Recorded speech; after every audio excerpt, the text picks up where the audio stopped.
नमस्कार, मैं दीक्षा just money गुरु से आप सभी से मुखातिब होती हूँ। पंजाब के मुख्यमंत्री ने फसल नुकसान के लिए मुआवजे में 25% की वृद्धि की घोषणा की है। राज्य के किसानों को एक बड़ी राहत देते हुए पंजाब के मुख्यमंत्री भगवंत मान ने रविवार को फसल के मुआवजे में 25% वृद्धि की घोषणा की। किसानों को नुकसान।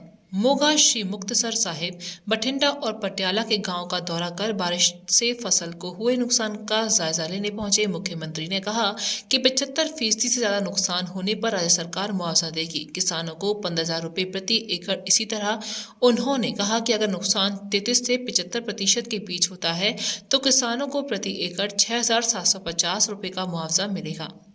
उन्होंने कहा कि इसी तरह मजदूरों को मुआवजे के रूप में 10% मिलेगा ताकि उन्हें जीवन में किसी भी तरह की परेशानी का सामना न करना पड़े। पूरे घर को हुए नुकसान के लिए 95,100 रुपये मुआवजे के रूप में दिए जाएंगे, जबकि मामूली नुकसान के लिए 5,200 रुपये दिए जाएंगे। मुख्यमंत्री ने आगे कहा कि प्रकृति के कहर से किसानों के हितों की रक्षा के लिए राज्य सरकार जल्द ही देश के अन्नदाताओं के लिए फसल बीमा योजना शुरू करेगी। पहले केंद्र सरकार द्वारा घोषित फसल बीमा योजना कागजों तक ही सिमट कर रह गई थी, लेकिन इस योजना से किसानों को वास्तविक राहत मिलेगी। उन्होंने आगे कहा कि इन दिनों 20 मिनट की ओलावृष्टि किसानों के चेहरे पर संकट ला सकती है, लेकिन यह योजना किसानों के हितों में रक्षा करेगी।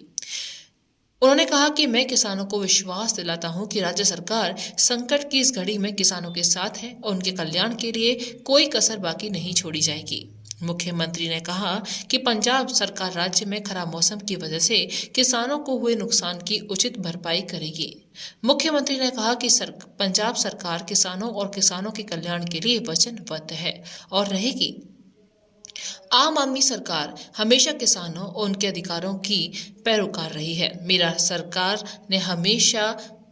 सरकार ने हमेशा किसानों के हितों की रक्षा के लिए उचित कदम उठाए हैं। मैं बड़ी संख्या में किसानों की पीड़ा और दर्द को भलीभांति समझ सकता हूं, जिन्हें मौसम में अचानक और अनियमित बदलाव के कारण भारी नुकसान उठाना पड़ा है।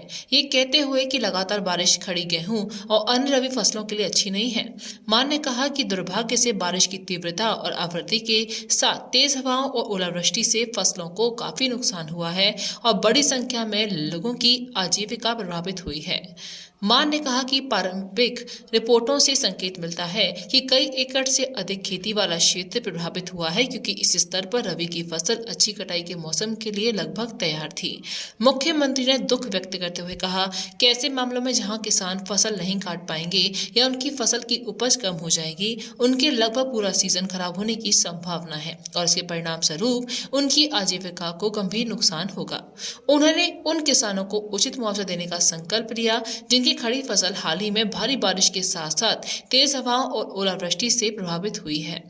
मान ने कहा कि उन्होंने वित्तीय आयुक्त राजस्व को पहले ही संबंधित उपायुक्तों को विस्तृत निर्देश जारी करने के निर्देश दिए हैं कि बारिश से प्रभावित क्षेत्रों में फसलों, बागों और घरों को हुए नुकसान का प्राथमिकता से पता लगाने के लिए तत्काल विशेष गिरदावरी की जाए। मुख्यमंत्री ने कहा कि किसानों को कपास की फसल की खेती के लिए 1 अप्रैल से नहर का पानी उपलब्ध करवाया जाएगा।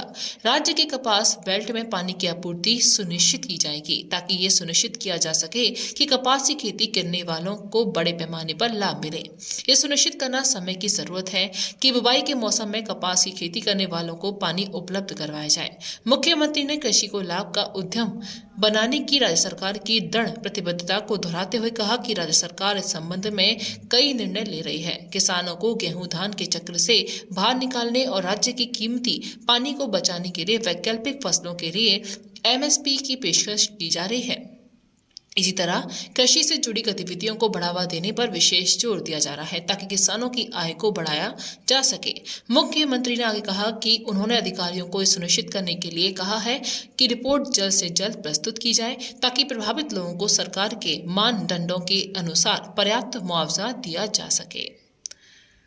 दोस्तों, हमारे चैनल को लाइक करना, सब्सक्राइब करना ना भूलें, जिससे हम आपको देश और दुनिया की सारी खबर दे सकें। और किसी पेड जानकारी के लिए आप हमारे दिए नंबर पर कॉल कर सकते हैं। और हाँ, हमारे न्यूज़लेटर को सब्सक्राइब करना भी ना भूलें, लिंक नीचे दी हुई है। नमस्कार।